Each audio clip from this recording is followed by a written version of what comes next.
Hello all, welcome to my hobby blog. A little update then on where I am with the bolt action British forces that I'm currently doing at the second. So I've completed the British Airborne troops, and I've currently just got one tank done at the moment. So I've been working on the 1st Polish Brigade, the Independent Parachute Regiment, and I'll show that shortly. But I'd just like to say thank you for kits for Karen for sending me my winnings, if you like. So I entered into her draw, and I've received the Waterloo British Infantry Centre Companies, which I will get round to doing, and I'll look forward to posting how these guys look once I've finished them. But for now, I thought I'd just do a little update on where I am with the bolt action. So you can see I've done the Sherman VC Firefly, which is probably a little bit inaccurate for the British paratroopers. They didn't have any armour support apart from 30 core, which failed to link up with them, I believe, so at Arnhem. So I thought I'd just show you the paratroopers, the Airborne completed. Trouble with this GoPro, it doesn't kind of zoom in enough to show you the details, so I don't know whether you can see these guys, but quite pleased with how they've turned out. I do like the tank. It's Father's Day tomorrow, so I believe I might have a couple of quid for my daughters, which means I'll probably get some more armour. So let's have a look at these Polish Independent Parachute Regiment. Let's bring it around to the light.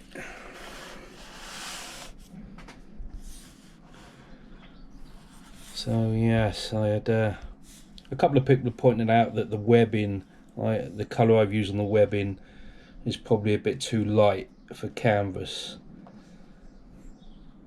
But I quite like the contrast it gives you, and I've done a little bit of research on it, and the webbing originally started off at this colour, and they used to treat it with something to turn it kind of green and protect it from the weather and rotting. So I could kind of say that this was before the treatment, if you like, but yeah, I'm pleased with how they look. And I finished all the basing off this morning. All I've got to do now is put a matte varnish on them to give them a bit of protection for the handling. And these cups, these mugs they carry, I'm not sure whether I should do them tin or ceramic white, which is the kind of look I've been going for. But these guys, including the Airborne, the British Airborne, these guys were hardcore. And a little history, and I've got my kind of notes on it. The brigade was originally trained in, close to RAF Ringway and later in the Upper Largo in Scotland. It was finally based in Lincolnshire, close to RAF Spitalgate, where it continued training until its eventual department for Europe after D-Day. The brigade was formed by the Polish High Command in exile, with the aim of it being used to support the Polish resistance during the nationwide uprising. So during the operation for Market Garden, then, the brigade's anti-tank battery went into Arnhem on the 3rd day of the battle on the 19th of September, supporting the British paratroopers at Oosterbeek. This left Sosabowski without any anti-tank capability. The light artillery battery was left behind in England due to shortage of gliders. Owing to bad weather and the shortage of transport planes, the drop into Dryal was delayed by 2 days. The British units, which were supposed to cover the landing zones, were in a bad situation and out of radio contact with the main Allied forces. finally the 2nd Battalion and the elements of the 3rd Battalion, with support troops from the Brigade's Medical Company, Engineer Company and HQ Company, were dropped under German fire east of Dreil. They overran Dreil, and after it was realised that the Hever Drop ferry had been destroyed, the Polish paratroops set up a defensive hedgehog position from which, over the next 2 nights, further attempts were made to cross the Rhine. The following day, the Poles were able to produce some makeshift boats and attempt the crossing with great difficulty under German fire from the heights of Westerboick on the north bank of the river.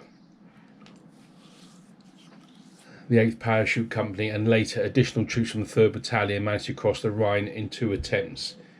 In total, about 200 Polish paratroopers made it across in 2 days and were able to cover the subsequent withdrawal of the remains of the British 1st Airborne Division. On the 26th of September 1944, the brigade, now including the 1st Battalion, elements of the 3rd Battalion, who were parachuted near to Grave on the 23rd of September, was ordered to march towards Nijmegen. The brigade lost 25% of its fighting strength and amounted to 590 casualties. So in 1945, the British was attached to the 1st Armoured Division and undertook occupation duties in North Germany until it was disbanded on the 30th of June 1947. So the majority of the soldiers chose to stay in exile rather than hazard of returning to the new communist Poland. Yeah, it's quite fascinating, the story behind these guys. Yeah. So, little bit of a history lesson, reading off my card there. And that's where I am with it the second. So what I'll do, I'll let you know what I'm going to be ordering as far as bolt action goes.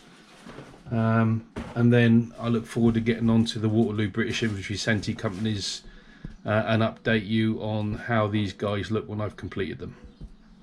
But for now, as always, thank you for watching, and please remember if you like the content to subscribe and maybe pop a like in if you liked it. But for now, thanks for watching, and I'll catch you on the next one.